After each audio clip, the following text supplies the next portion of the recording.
അപ്പോൾ തുടങ്ങാം. വിദേശത്തേക്ക് പോകാനുള്ള ഏറ്റവും എളുപ്പമാർഗ്ഗം. നിങ്ങൾ ഓൾറെഡി വിദേശത്ത് ഒരു രാജ്യത്ത് ജീവിക്കുന്ന ആളാണെങ്കിൽ നിങ്ങളോട് ഈ ചോദ്യം നിങ്ങളുടെ ഫ്രണ്ട്സൊക്കെ ഒരുപാട് ചോദിച്ചിട്ടുണ്ടായിരിക്കും. അങ്ങനെ ഇനി ചോദിക്കുന്നവർക്കൊക്കെ അയച്ചു കൊടുക്കാൻ പറ്റിയ ഒരു ഉത്തരമാണ് ഈ ഒരു വീഡിയോ എന്ന് പറയുന്നത്. അതുപോലെ തന്നെ നിങ്ങൾ വിദേശത്തേക്ക് പോകാൻ താല്പര്യപ്പെടുന്ന ഒരു വ്യക്തിയാണെങ്കിൽ നിങ്ങൾ അറിയേണ്ട ചില കാര്യങ്ങളും ഈ വീഡിയോയിലുണ്ടാകും. സോ കാര്യത്തിലേക്ക് കിടക്കാം. കുറച്ച് ദിവസം മുമ്പ് ആര്യ എന്ന് പറയുന്ന എൻ്റെ ഒരു ഫ്രണ്ട് ഒരു മെസ്സേജ് അയച്ചു തന്നു. പുള്ളിക്കാരിക്ക് ഒരു ഇമിഗ്രേഷൻ ഏജൻസി അയച്ചു കൊടുത്ത ഒരു മെസ്സേജ് ആയിരുന്നു പുള്ളിക്കാരി എനിക്ക് ഫോർവേഡ് ചെയ്തത്. അതായത് കാനഡയിലേക്ക് പോകാനുള്ള അവരുടെ ഒരു സ്കീമിന്റെ ഡീറ്റെയിൽ ആയിരുന്നു അതിനകത്ത് കൊടുത്തിരുന്നത്. ആ മെസ്സേജിന്റെ ഒരു ബേസിക് കോർ ഇങ്ങനെയായിരുന്നു: ആദ്യം നിങ്ങൾ രജിസ്ട്രേഷൻ ആയിട്ട് ഒരു 10,000 25,000 അങ്ങനെ എത്രയോ രൂപ അടയ്ക്കുക. അപ്പോൾ നമ്മൾ നിങ്ങളുടെ ഡോക്യുമെന്റ്സ് വെരിഫൈ ചെയ്യും. അതിനുശേഷം നിങ്ങളുടെ ഡോക്യുമെന്റ്സ് സബ്മിറ്റ് ചെയ്യും. നിങ്ങളുടെ പ്രൊഫൈൽ ഉണ്ടാക്കും. പ്രൊഫൈലിന് ശേഷം ആപ്ലിക്കേഷൻ ഇടും. ആപ്ലിക്കേഷൻ ഇട്ട് കഴിയുമ്പോഴത്തേക്കും 3 മാസത്തിനുള്ളിൽ അവിടെ നിന്ന് റിപ്ലൈ വരും. റിപ്ലൈ വന്നതിന് ശേഷം പ്രോസസ്സിംഗ് ഉണ്ടാകും. പ്രോസസ്സിങ്ങിന് ഒരു 6 മാസം സമയം എടുക്കും. ആ കാലയളവിൽ നിങ്ങൾ ഈ പേപ്പർ ആ പേപ്പർ എല്ലാം കൊടുക്കും. എല്ലാം കഴിഞ്ഞ് നിങ്ങൾക്ക് ഒരു 7 മാസത്തിനുള്ളിൽ നിങ്ങളുടെ PR അടിച്ച് കൈ കിട്ടും. പിന്നെ ടിക്കറ്റ് എടുത്ത് നിങ്ങൾക്ക് പോകാം. അങ്ങനെ നിങ്ങളുടെ PR നിങ്ങളുടെ കയ്യിൽ കിട്ടിയതിന് ശേഷം മാത്രം ഞങ്ങൾക്ക് തരാനുള്ള ബാക്കി പണമായിട്ടുള്ള ഇത്രയും രൂപ തന്നേച്ചാൽ മതി. ഇതാണ് ആ മെസ്സേജിന്റെ ഒരു ബേസിക് സ്ട്രക്ചർ എന്ന് പറയുന്നത്. ഈ മെസ്സേജ് ഞാൻ ആദ്യമായിട്ടല്ല കാണുന്നത്. ഇതേപോലെയുള്ള മെസ്സേജസ് ഇതിന് മുമ്പ് ഞാൻ കണ്ടിട്ടുണ്ട്. സെയിം സ്ട്രക്ചർ തന്നെ, എന്നാൽ ഏജൻസി വേറെ ആയിരിക്കും, അവർ പറയുന്ന പ്ലാൻ വേറെ ആയിരിക്കും. ഇത് കാണുമ്പോൾ എനിക്ക് ഓർമ്മ വരുന്നത് വരവേൽപ്പ് എന്ന് പറയുന്ന സിനിമയിലെ എന്ത് ബിസിനസ് ചെയ്യണമെന്ന് അറിയാൻ മേലാതെ മോഹൻലാലിന്റെ കഥാപാത്രം ഇരിക്കുന്ന സമയത്ത് പുള്ളിയുടെ ചേട്ടന്മാർ വന്ന് ഓരോ ഐഡിയ കൊടുക്കും. നീ പണം മാത്രം മുടക്കിയാൽ മതി, എന്നിട്ട് മുതലാളിയായിട്ടിരിക്കുക, മാസാമാസം നിനക്ക് ലാഭം മേടിച്ചുകൊണ്ട് പോകുന്നതിൽ ബുദ്ധിമുട്ടൊന്നും ഇല്ലല്ലോ എന്ന് പറയുന്ന ഒരു രീതിയുണ്ട്. ഏകദേശം അതുപോലെ തന്നെയാണ് ഇതിനകത്ത്. നിങ്ങൾ പൈസ മാത്രം മുടക്കുക, പ്രോസസ്സിംഗ് ഒക്കെ ഇത്ര മാസത്തിനുള്ളിൽ നടക്കും, അതിനുശേഷം PR-ഓടെ ആ രാജ്യത്തോട്ട് കയറി പോകുന്നതിന് നിങ്ങൾക്ക് ബുദ്ധിമുട്ടൊന്നും ഇല്ലല്ലോ. ഇങ്ങനെ പല മെസ്സേജസ് ഒക്കെ കിട്ടുമ്പോഴാണ് പലപ്പോഴും വിദേശത്തുള്ള ആളുകളുമായിട്ട് നാട്ടിലുള്ള ആളുകൾ കണക്ട് ചെയ്യാൻ ശ്രമിക്കുന്നതും ഇത് ശരിയാണോ തെറ്റാണോ, ഇങ്ങനെ നടപടിയുണ്ടോ എന്നൊക്കെയുള്ള ചോദ്യങ്ങൾ ചോദിക്കുകയും ഞാൻ ഇതിനു വേണ്ടി പൈസ എങ്ങനെയെങ്കിലും ഉണ്ടാക്കട്ടെ എന്നൊക്കെയുള്ള ചോദ്യങ്ങളൊക്കെ ഉണ്ടായി വരുന്നത്. സോ ഞാനൊരു സിമ്പിൾ കഥ പറയാം. നിങ്ങൾ നിങ്ങളുടെ പഞ്ചായത്തിൽ നിന്ന് തൊട്ടടുത്ത പഞ്ചായത്തിലേക്ക് പോകുന്നു. അവിടെ ചെന്ന് കഴിയുമ്പോഴത്തേക്ക് അവിടുത്തെ ഒരു ചേട്ടൻ നിങ്ങളെ വിളിച്ച് നിർത്തിയിട്ട് പറയുന്നു, നിങ്ങൾക്ക് വളരെ ടേസ്റ്റി ആയിട്ടുള്ള പൊറോട്ടയും ചിക്കനും കഴിക്കാൻ താല്പര്യമുണ്ടോ എന്ന് ചോദിക്കുന്നു. അപ്പോൾ ഒബിയസ്ലി നിങ്ങൾക്ക് താല്പര്യമുണ്ടെന്ന് നിങ്ങൾ മറുപടി പറയുമ്പോൾ അവർ പറയുന്നു, ഇവിടെ ഒരു ഹോട്ടലുണ്ട്, ഈ ഹോട്ടലിലെ ഈ ഏരിയ കിട്ടാവുന്ന ഏറ്റവും കിടിലം പൊറോട്ടയും ചിക്കനുമാണ് കിട്ടുന്നത്. നിങ്ങൾ ഇത് കഴിക്കുന്ന സമയത്ത് പൊറോട്ട ഇങ്ങനെ കീറി വരുന്ന പോലത്തെ നല്ല കിടിലം പൊറോട്ട, ചിക്കൻ എന്ന് പറഞ്ഞാൽ നല്ല ജ്യൂസ് ഒഴുകുന്ന നല്ല കിടിലം ചിക്കൻ. ഒരു തവണ കഴിച്ചു കഴിഞ്ഞാൽ ഉണ്ടല്ലോ നിങ്ങൾ എല്ലാ ദിവസവും കഴിക്കും, അത്രയ്ക്ക് ടേസ്റ്റുള്ള സാധനം. പല പഞ്ചായത്തിൽ നിന്ന് ആൾക്കാർ വന്ന് സ്ഥിരമായിട്ട് കഴിക്കാൻ ആഗ്രഹിക്കുന്ന ഫുഡാണ് ഈ ഒരു ഹോട്ടലിലെ എന്ന്. ഇത്രയൊക്കെ ഹൈപ്പ് കയറ്റി കഴിയുമ്പോഴത്തേക്കും നിങ്ങൾക്കത് കഴിക്കാൻ വേണ്ടി നിങ്ങളുടെ ഉള്ളിൽ ഒരു തോന്നലുണ്ടാകും. അപ്പോൾ ആ ചേട്ടൻ നിങ്ങളുടെ അടുത്ത് പറയുകയാണ്, ഇവിടെ സീറ്റ് കിട്ടാനൊക്കെ ഭയങ്കര ബുദ്ധിമുട്ടാണ്. അപ്പോൾ നമ്മുടെ പരിപാടി എങ്ങനെയാണെന്ന് വെച്ച് കഴിഞ്ഞാൽ നിങ്ങളൊരു കാര്യം ചെയ്യുക, ഇപ്പോൾ എനിക്കൊരു 25 രൂപ തരിക, ഞാൻ നിങ്ങൾക്ക് ഇവിടെ ഒരു സീറ്റ് ബുക്ക് ചെയ്തിടും. അതിനുശേഷം നമ്മൾ ഫുഡ് കഴിക്കാനുള്ള സമയമാകുമ്പോഴത്തേക്കും നമ്മൾ വരുന്നു, നമ്മൾ കയറി ഇരുന്ന് ഓർഡർ ചെയ്യുന്ന സമയത്ത് നമ്മൾ അതിൻ്റെ ബില്ല് കൊടുക്കുന്നു, ഭക്ഷണം കഴിക്കുന്നു, ആസ്വദിക്കുന്നു. അതിനുശേഷം അവർക്ക് എന്തെങ്കിലും ടിപ്പ് കൊടുക്കുന്നു, സന്തോഷമായിട്ട് നിങ്ങൾ പുറത്തിറങ്ങുന്നു. എല്ലാം കഴിഞ്ഞ് നിങ്ങൾക്ക് ഇത്രയും അധികം ടേസ്റ്റി ആയിട്ടുള്ള ഫുഡ് കഴിക്കാനുള്ള ഒരു സ്പോട്ട് കാണിച്ചു തന്നതിൻ്റെ പേരിൽ നിങ്ങൾ എനിക്കൊരു 10 രൂപയും കൂടി തന്നേച്ചാൽ മതി എന്ന് പറയുന്നു. പുള്ളിയുടെ വിവരണത്തിലെ ആ പൊറോട്ടയുടെയും ചിക്കൻ്റെയും ടേസ്റ്റ് ഓർത്തിട്ട് നിങ്ങളുടെ കയ്യിൽ 1 രൂപ പോലും എടുക്കാനില്ലാത്ത അവസ്ഥയാണെങ്കിൽ കൂടെ നിങ്ങൾ എവിടെന്നെങ്കിലും 25 രൂപ എടുത്ത് അവർക്ക് കൊടുക്കുന്നു. പുള്ളി ആ 25 രൂപ മേടിച്ചിട്ട് പറഞ്ഞു, സീറ്റ് ഞാൻ ഇനി ബുക്ക് ചെയ്തേക്കാം, ഇനിയിപ്പോൾ നമ്മൾ കയറി ഇരുന്ന് ഫുഡ് ഓർഡർ ചെയ്യുകയാണ് ഇനി അടുത്ത സ്റ്റെപ്പ് എന്ന് പറയുന്നു. പിറ്റേ ദിവസം രാവിലെ നിങ്ങൾ പുള്ളിയുടെ അടുത്ത് ചെന്നിട്ട് നമുക്ക് ഫുഡ് കഴിക്കാൻ പോകാമെന്ന് പറയുമ്പോൾ പുള്ളി പറയുന്നു, ഇന്ന് ഹോട്ടൽ തുറന്നിട്ടില്ല എന്ന് പറയുന്നു. ശരി ആയിക്കോട്ടെ, നിങ്ങൾ തിരിച്ചു പോകുന്നു. പിറ്റേ ദിവസം നിങ്ങൾ വീണ്ടും ചെല്ലുന്നു, ഹോട്ടൽ തുറന്നിട്ടില്ല. വീണ്ടും അടുത്ത ദിവസം ചെല്ലുന്നു, ഹോട്ടൽ തുറന്നിട്ടില്ല.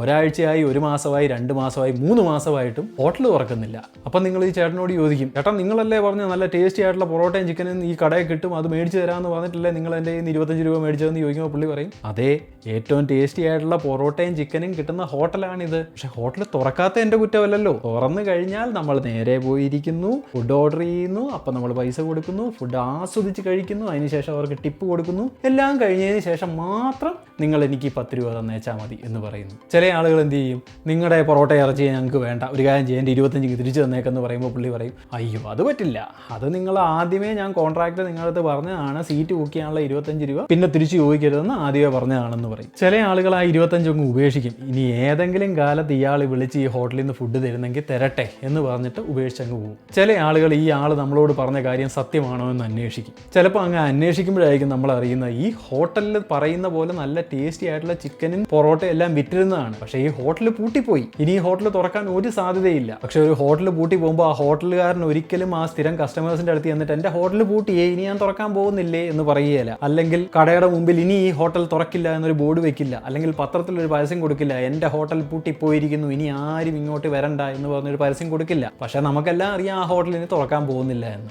ഏകദേശം ഇതേ ഒരു സാധനമാണ് ഞാൻ നേരത്തെ പറഞ്ഞ ആ മെസ്സേജ് നടക്കുന്നത്. പല രാജ്യങ്ങളും ആ രാജ്യത്തേക്ക് ഇമിഗ്രൻസിനെ എടുക്കാൻ വേണ്ടി പലതരത്തിലുള്ള പരിപാടികളും ഇൻട്രൊഡ്യൂസ് ചെയ്യും. അവരത് വെച്ച് നിശ്ചിത ശതമാനം ആളുകളെയൊക്കെ എടുത്ത് കഴിയുമ്പോഴത്തേക്കും പിന്നെ അവർ ആ പരിപാടി അങ്ങ് തൽക്കാലത്തേക്ക് ക്ലോസ് ചെയ്യും. ചിലപ്പോൾ അവരൊരു പുതിയ ഇമിഗ്രൻ്റ് പ്രോഗ്രാം കൊണ്ടുവന്നെന്ന് വരും, ചിലപ്പോൾ കൊണ്ടുവന്നില്ല എന്ന് വരും. ഈ ഒരു സാധനം ചിലപ്പോൾ നിന്ന് പോയെന്നിരിക്കും.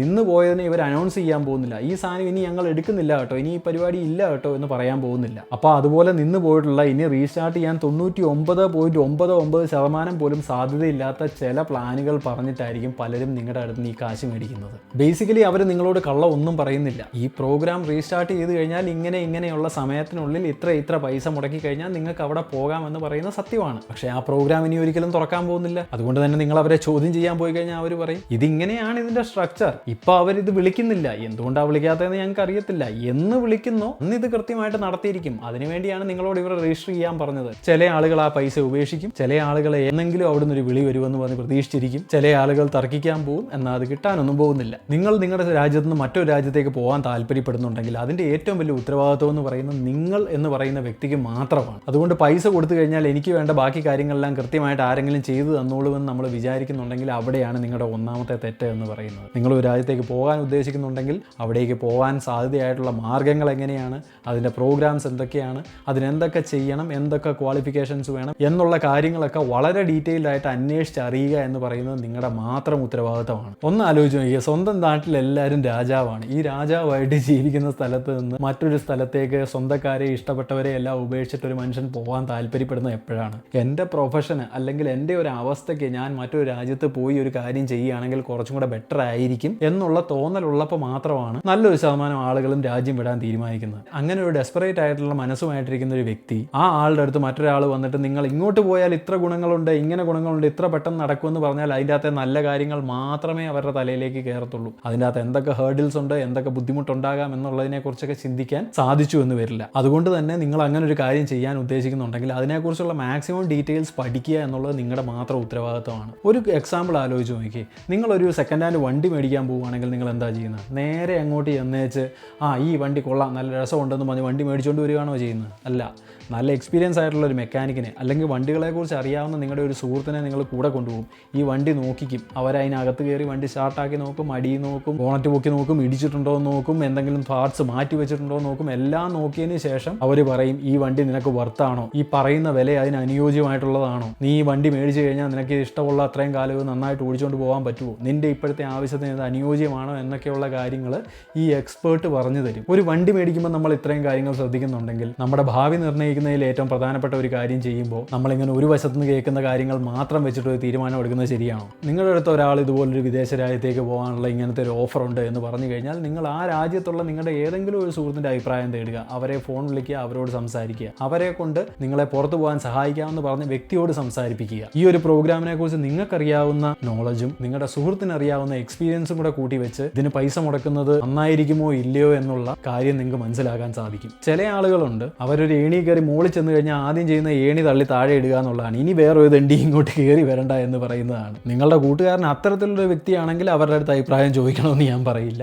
അല്ലാത്ത പക്ഷം ഉറപ്പായിട്ടും ചോദിക്കുക. ഒരു 90% ആളുകളും അങ്ങനെയൊന്നും ചിന്തിക്കുന്നവരല്ല. ഏജൻസിക്കാരെല്ലാം പറ്റിക്കാനിരിക്കുന്നവരാണ് എന്നല്ല ഞാൻ പറയുന്നത്. എന്നാൽ ചിലപ്പോൾ നിങ്ങൾക്ക് ഇതിനെക്കുറിച്ചുള്ള അറിവില്ലായ്മ നിങ്ങൾക്ക് നഷ്ടങ്ങൾ വരുത്തി വെച്ചേക്കാം. എനിവേസ്, ഞാനിന്ന് മറ്റൊരു രാജ്യത്തേക്ക് പോകുന്നതിൻ്റെ കാര്യത്തിനെ കുറിച്ചാണ് പറഞ്ഞത്. ഒരു വെസ്റ്റേൺ കൺട്രിയിലേക്ക് പോകുമ്പോൾ ഏറ്റവും ആദ്യം ഉണ്ടാകുന്ന പ്രശ്നം എന്ന് പറയുന്നത് നമുക്ക് കണ്ട് പരിചിതമല്ലാത്ത തണുപ്പാണ്. അങ്ങനെ ആദ്യമായിട്ട് മറ്റൊരു രാജ്യത്തേക്ക് മാറി വന്ന എനിക്ക് ആ രാജ്യത്തെ തണുപ്പ് ഒരിക്കലും മറക്കാൻ പറ്റാത്തൊരു എക്സ്പീരിയൻസ് ഉണ്ടാക്കി തന്നിട്ടുണ്ട്. ഒരു നിയർ ഡെത്ത് എക്സ്പീരിയൻസ്. ആ എക്സ്പീരിയൻസ് എന്തായിരുന്നെന്നും അന്ന് എന്ത് സംഭവിച്ചുവെന്നും ഇനി ഞാൻ വരുമ്പോൾ നിങ്ങളുടെ അടുത്ത് പറയാം. So till we meet again, this is your neighbour Mallu RJ Sherin, signing of.